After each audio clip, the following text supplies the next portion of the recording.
Hello my friends, welcome or welcome back to my channel. It's Mama Ming here. In my channel I do a variety of pregnancy, motherhood, parenting videos. If this is the first time you're on my channel, make sure you subscribe. It will mean the world to me if you subscribe and join the fam. In today's video, I want to share with you my trying to conceive tips with regarding to understanding your cycle. I remember when I was trying for my first baby, I tried for several months and I was never even suspicious with like if I'm pregnant or not. It turned out that both me and the dad had a crazy busy lifestyle that every time we do the baby dance, we somehow missed my fertile window. So if you're like me who are a little bit older, or if your partner are pretty busy and you're very serious about trying to conceive and as soon as possible, maybe this video can help you as well. So I just studied late when I was trying for my first baby, and now we're thinking about for our second baby. So in today's video, I want to share with you first how the cycle works with human cycle, and also other things that I did with trying to conceive. The first thing that I did was to track my cycle. Okay, I've always been doing that since I was 18, but partially because I had a hormonal disorder back when I was 17, 18, towards the end of my adolescence. So I was actually on a lot of different hormone medicines just to regulate my cycle. I was also seeking for other treatments because I didn't have my period for a while because of stress and other things. So my doctor actually told me to do two things. The first thing is to track my cycle. The second thing was to track my basal body temperature.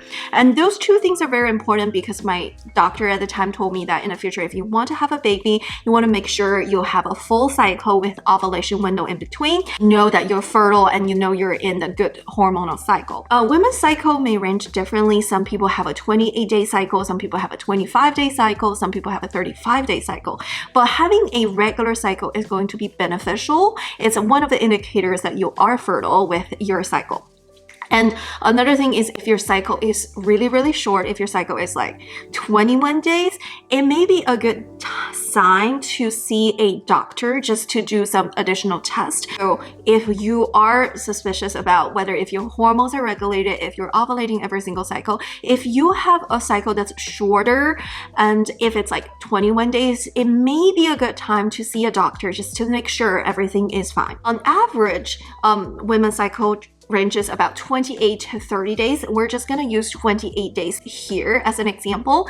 So the first day of your cycle is your first day of period. And of course, everyone's period lasts differently. Some people have a 3-day period. Some people have a 5 to 7 days period. From day 1 to day 5 to 7 is usually your period. You're not usually ovulating, you're not fertile during your period time, even though things could happen. You never know, because sometimes we could have different types of bleeding or spotting. Like I said, if you have a bleeding disorder like I do, sometimes I do bleed a little bit during ovulation and people think that, oh, it's period. No, it's actually like a heavy period where you're actually passing out uterine lining. So after the period, there are usually about 3 days of safe margin if you're not trying to get pregnant. But your ovulation usually lands in the middle of your cycle, which means if you have a 28-day cycle, usually the 14th or 15 days will be your actual day of ovulation. Usually with a regular cycle, you will probably ovulate between the day 13 to day 17. Okay, so when are you gonna ovulate? We don't know. Each single month is very different, and there are actually different ways of tracking your ovulation. And one of the ways is actually to track your basal body temperature. It's when you first wake up, you don't get up, you don't drink, you don't eat, you don't talk. The first thing is you take a temperature, put it under your tongue. It has to be a thermometer that's super sensitive to really detect like small changes in your body, and usually that is what we refer as a basal body temperature. So your basal body temperature will rise after your ovulation. So that is usually an indicator that you actually ovulated.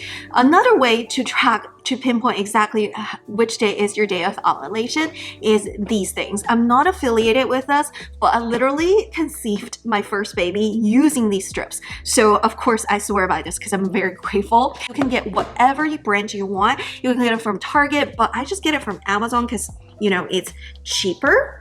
So this is a easy at home kit for home. I just bought a new pack because I'm trying to conceive again, and it usually takes about 3 cycles for me to conceive, so I got a lot of these strips. So these are a kit where there are these and these. So what are the difference? These are actually ovulation test strips, and these are at-home pregnancy test strips, and those are the cheapy ones that don't usually have any early detection. You usually have to wait until a first day of missed period, but honestly it was actually pretty accurate that I actually used these Amazon cheapies to detect my first pregnancy. Even though it was very faint, I was able to detect it.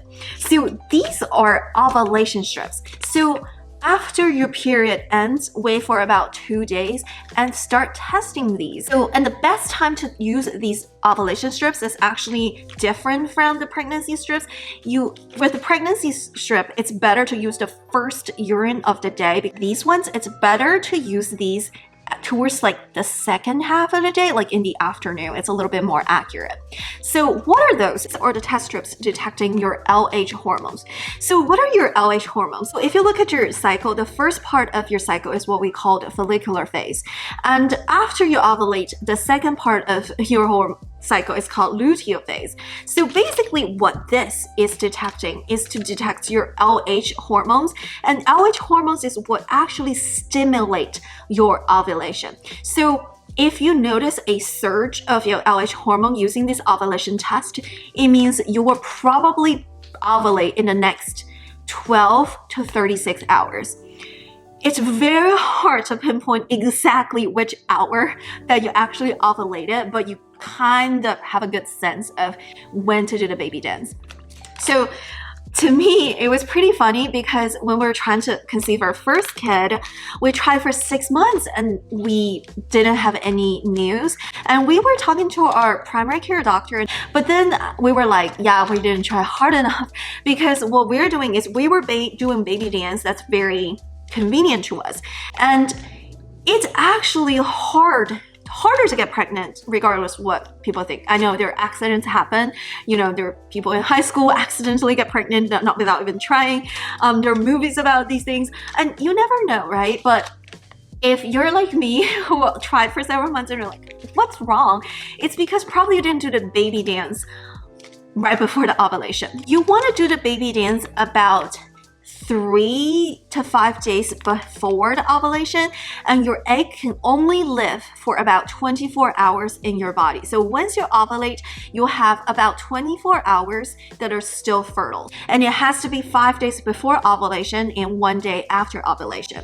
So that's why using these strips really helped me, because that is why I tried for 6 months. I didn't get pregnant. And the moment I started like really tracking which day I get pregnant, which day I ovulate, it only took us 3 months. It took us 3 months to get pregnant the first time we had a miscarriage, and it took us 3 months to get pregnant the second time. So usually in my cycle, I have about 28 days of cycle, sometimes a little shorter, sometimes a little longer. So what I do is, let's assume that the day 14 is the day of actual ovulation. So I start testing my ovulation. I start to test my LH hormone starting on the 11th day or 10th day of my cycle. Because I noticed on some of the cycles I actually ovulated on the day 13. On some of the days I actually ovulated on the day 17. So it's very different from cycle to cycle.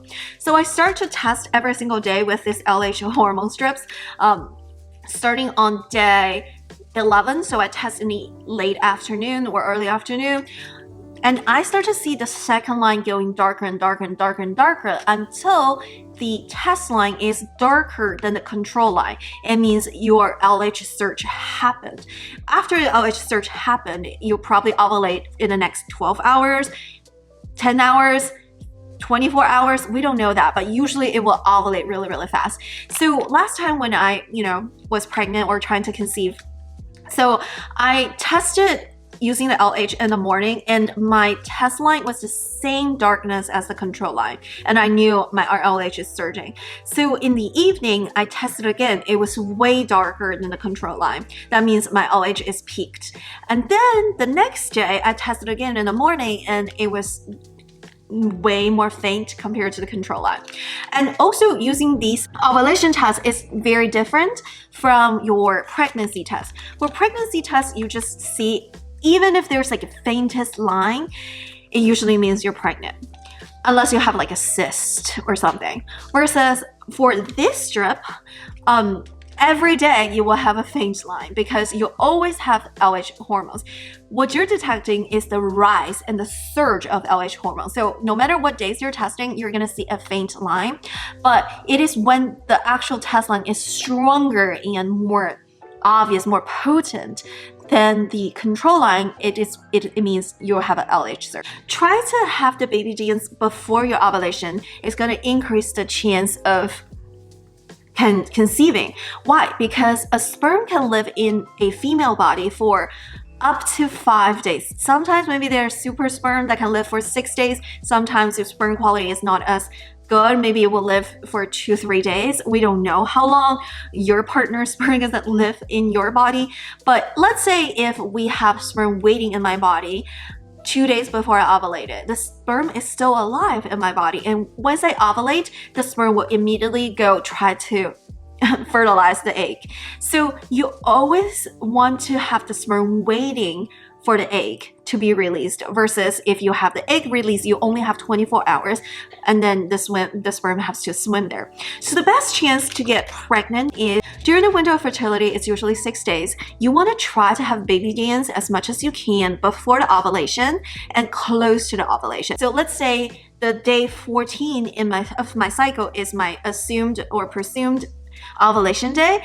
So I want to do a baby dance on day 11 and 13 and maybe 14 or 15. So after the ovulation, you go into the luteal phase and your body temperature will increase right after your ovulation, but you could ovulate at night, you could ovulate during the day. So your body temperature may rise the next day of your ovulation, which is actually very helpful if you measure your body temperature and if you use some sort of wearable. So if you go to Apple Health, it actually detects your wrist temperature. So you can actually see the whole month of my wrist temperature, which is, it seems like a big difference, but it's actually not. It's like by 0.05 in terms of the base. So what happens is you can actually see how my cycle goes from a month. So usually your body temperature rises after your body ovulates all the way to the first day of period. If your body is not pregnant, it will send certain hormones to just actually release. So usually your body temperature drops right before the period. So that's how I knew if I was getting pregnant or not. In my first time trying to conceive, is a lot of times people are like, what are the symptoms? One of the symptoms is if your body temperature doesn't drop by the time your period is supposed to come and it keeps increasing and increasing, it's usually an indicator that maybe you're pregnant if you're actively trying. Basal body temperature drops right on the first day of period, maybe before the period, maybe after the first day of period, and that's usually my sign that, hey, I didn't get pregnant. Another thing about pregnancy that I've experienced pregnancy twice, my body temperature will increase a lot. That's why in the first trimester, or when women are more pregnant, their body feel hot, like pregnant women always feel like hot and sweaty, is because our body temperature is supposed to drop on our first day of period. If we're pregnant, the hormones will keep rising. As your progesterones keep rising, it's when your actually body temperature will go higher and higher and higher. Again, it will be very helpful if you use some sort of like Fitbit or Apple Health. Those are the things that I think are really helpful, is that my wearable device always measures my resting heart rate when I'm asleep. So usually my resting heart rate will go a little bit higher and higher each day on my luteal phase, which is post-ovulation phase. But if I'm not pregnant, if my period has come, my resting heart rate will drop. My resting heart rate is like 55, versus on the cycles when I actually get pregnant, my resting heart rate will go higher and higher and higher. It's because your body is pregnant, you're sending hormone levels, it's sending like increased blood volume, your heart has to work harder to pump more blood. But I would say the resting heart rate thing has a little drawback. If you work out a lot, maybe it will affect your fitness data. So on Wednesday, I teach multiple workout classes and practice. So on Thursday, I didn't have a good enough resting heart rate, but it dropped really quickly because I was not pregnant. I was in my cycle after Wednesday, so my resting heart rate was 60 to 55, which is actually Monday is the end of my cycle. All right, so you usually ovulate around 14 days before your next period. Usually, if you have a 28 cycle, you ovulate on the 14 days-ish, but sometimes you could ovulate on the 13th, sometimes you could ovulate on the 17th, and that's okay. On my live birth, I actually ovulated on the day 17th because I was pinpointing using the ovulation strip, so I ovulated a little bit late. But the implantation of your embryo is a little bit different also. So when can you really use a pregnancy test to get a positive pregnancy test? It depends on when your actual little cells implant into your uterus. Sometimes it takes about 5 days, sometimes it takes about 10 days. I think according to research, when I was researching it, the earliest time, the fastest implantation could happen around 5 days, but it could also happen after like 7 days. It really depends on how fast your little cells, like fertilized egg, as it's like splitting itself to go through your tube all the way to implant into your uterus.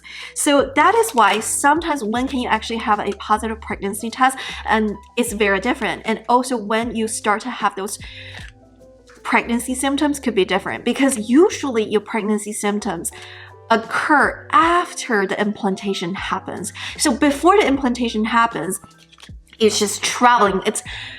I don't think there's any documented pregnancy symptoms during the traveling of your cells from your tube all the way to implantation.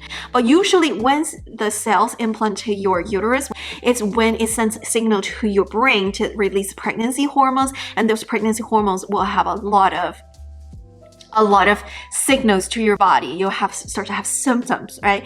But again, in my last cycle, when I was doing the videos, people were like, no, there's no way you know that early.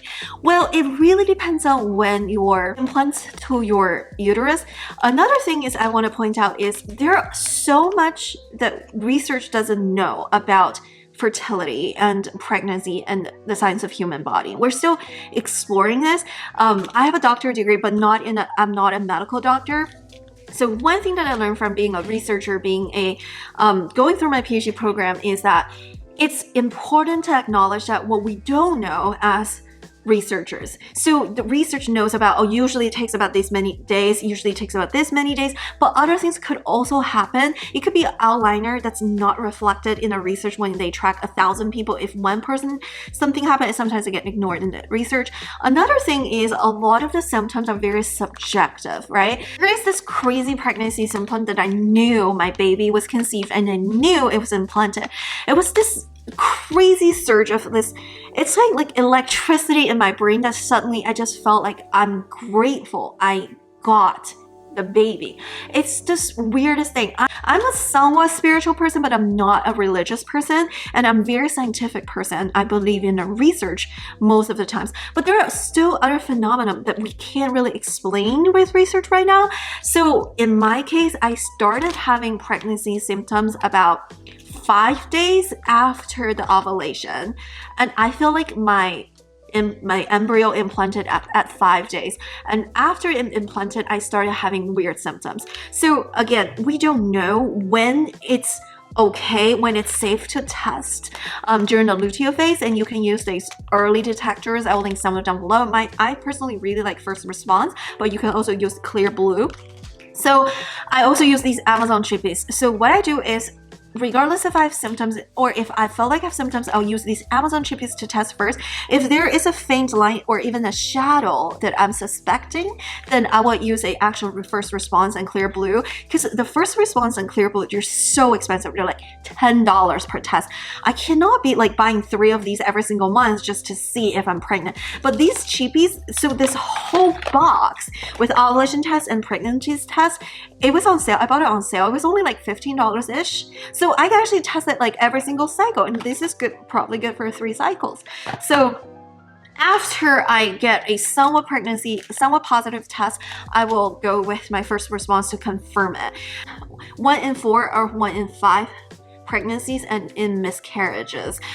which is really sad. So even when I test positive, it's very hard to be happy until I go to the doctor at 8 weeks pregnant. If the pregnancy is recognized by the ultrasound, if the ultrasound tech, like the embryo, everything looks great, usually the chance of miscarriage is very low. So after a pregnancy is recognized by the ultrasound at 8 weeks, the chance of miscarriage is dropped to like 5%. So it's a very emotional journey. It's like emotional roller coasters. Anything could go wrong during the pregnancy and during birth, and even after birth, SIDS could happen. So usually this is the start of a emotional roller coaster. Now I'm going to talk a little bit about things that I try to do when I'm trying to conceive. The first thing is, if you're thinking about being pregnant in the future, take prenatal vitamins right now. So if you're thinking about, oh, I want to start to try for babies next year, start taking your prenatals right now. Because I was taking prenatals before my pregnancy. I did have a miscarriage before my live birth, but after I went to the doctor was like doing a blood test saying like I was low in iron, I was low in folic, in certain vitamins. I had to take methylfolate. So what I did was I was taking a regular prenatal and I was taking additional methylfolate. What is methylfolate? It's basically a more active form of folic acid, where your body can absorb it really quickly. The normal folic acid, some people, it's a lack of some sort of enzyme or whatever to actually absorb it into your use. So I didn't think about it, but I apparently was one of them. So I had to take prenatal with iron and I take methylfolate. Honestly, prenatal is actually really good vitamins. Regardless if you're trying to conceive right now, it's just something good to take short terms, according to my doctor. The second thing is eliminate your chemical exposure and try not to have a lot of stress. So chemical exposure including nail polish, I can't even say that word, acrylics, like the acetates. I have to list those things. So it doesn't mean that you can't do your nails when you're pregnant. You can just do your nails outside in the backyard where you don't inhale those chemicals. So I believe it could be one of the causes of my first miscarriage is I was in an office where they're painting the outside walls and the dry walls at the same time for 4 months. And I think those the chemicals could potentially lead to my first miscarriage. The thing is, there's no way to know what's the cause. Third thing that I would say to prepare for birth is to try not to stress. It's so hard to tell, hey, don't stress about things, but it is one of the things that helped me so much with my last pregnancy. And I could tell that my baby has been very calm since he was born. Like, he's very calm. But I think it's also because I didn't really stress too much when I was pregnant. I'm very privileged to be in a position in life that I don't stress too much. But again, if you have stress from work, stress from the family, it's very important to find different ways to alleviate the stress. So the fourth thing to think about when you're trying to conceive is for the male partner is to try not to have too much heat exposures, because there's a good reason why their things are outside of their body. So my husband was doing a lot of heated classes at the gym, and if your partner loves to do those super hot saunas, super heated classes, infrared heat and this and that, it may not be a good idea when you're trying to conceive, because heat does affect the sperm quality, mortality. So that is one thing that I was also considering when we were trying to conceive.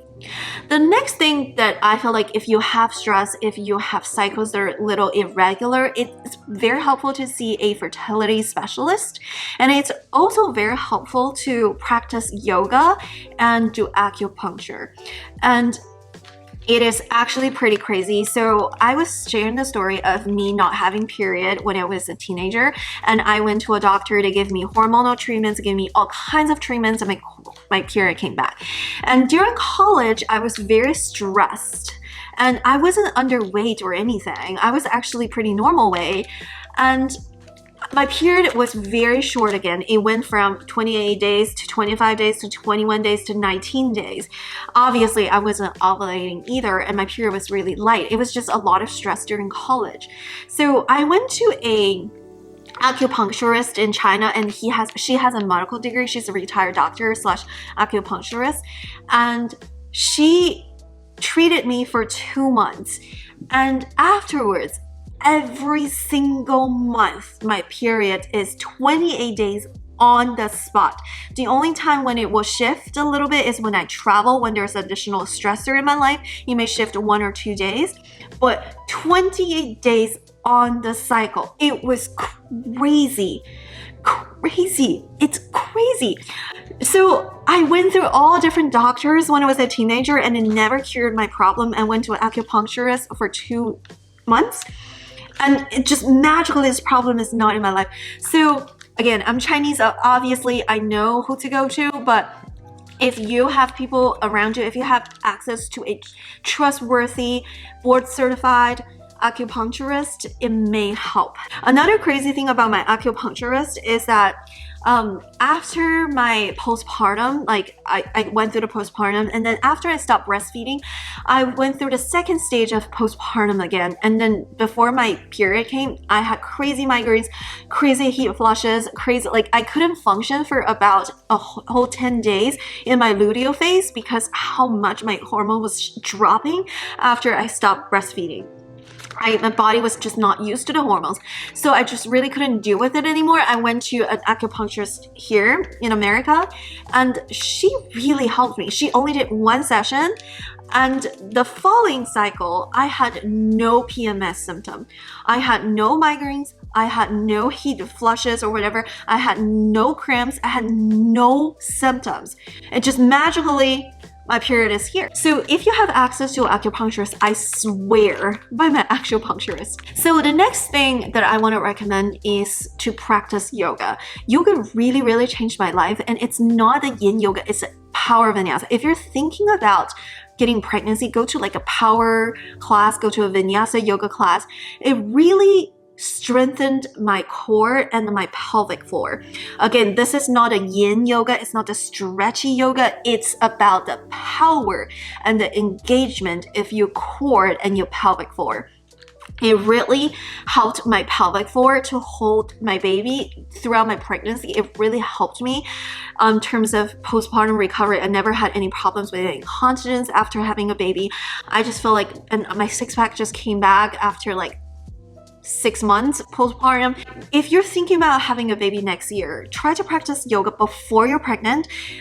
But once you're pregnant, I do not recommend power vinyasa. I do not recommend vinyasa. Go take some prenatal yoga classes. It really, really helped. It really is a life-changing experience. And this is also a crazy testimony that I got from one of my gym friends. But there was this girl at my gym who take my yoga classes. I'm a yoga teacher. So she magically one day stopped coming, and then I saw her doing some other classes. So I asked her, and she was telling me that she's been trying to conceive for many, many months and it never worked. But she switched her workout routine from like a lot of cardio and strength training to do mostly yoga, half strength. And after 2 months, she magically got pregnant. There's something about yoga, it really just go through, like it brings warmth to your body, it brings a circulation of your blood to your body. It really, really helped. So she's like, I don't know if it's yoga, but I've been trying to conceive for many, many months, for a year now, and then 2 months into practicing hot yoga, I magically got pregnant. But once you're pregnant, you cannot practice hot yoga. And it just makes me so happy, and it also really proves my theory that yoga really helps when you're trying to conceive. But once you're conceived, maybe a step away from the power vinyasa, a step away from the hot yoga. Those are my tips and tricks of trying to conceive. As you can tell, I bought a new box of this. I'm not sponsored, not affiliated. I just got these from Amazon, link it down below. My baby is currently 15 months, and I'm thinking of trying to conceive and get a second baby. So wish me luck. I'm doing all the things I'm doing right now, and I'm gonna share my journey in this channel. So if you want to be part of my journey, please subscribe and join the fam. And comment down below if you're trying to conceive. How many months have you been trying? What are the things, what are the tips and tricks that you're trying that help us each other out? All right, that's it for today's video. Thank you so much for watching, and check out my other videos in this channel, and I hope to see you in my next one. Bye! Like and subscribe. Happy trying!